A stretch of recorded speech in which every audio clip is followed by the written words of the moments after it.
Moi, je crois qu'il faudrait qu'on écoute et qu'on écoute ce qui a été dit par mon ami Philippe Berta. Il a parlé de consentement.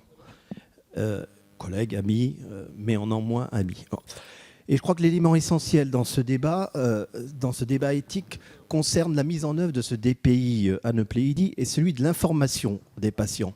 Et on a deux niveaux d'information. L'information en amont de la réalisation de ces tests et l'information en aval lors de la restitution des résultats de ces tests. Le dépistage et ses conséquences et les conséquences de ces résultats doivent être clairement et explicitement, distinctement expliqués aux parents et compris par eux. Lorsqu'on se met dans ce contexte d'explication et de consentement, on raisonne en critère de bénéfice-risque. Est-ce que le critère bénéfice-risque rend-il, mes chers collègues, ces tests légitimes à réaliser? Personne ne répondra non.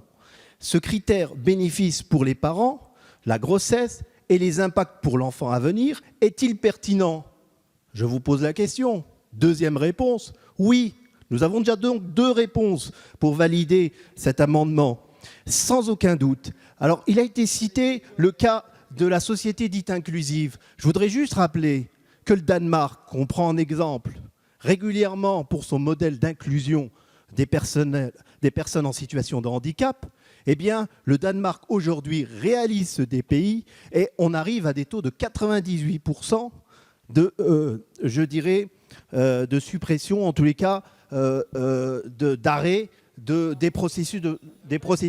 Et pourtant, le Danemark est la société la plus inclusive d'Europe, si ce n'est du monde.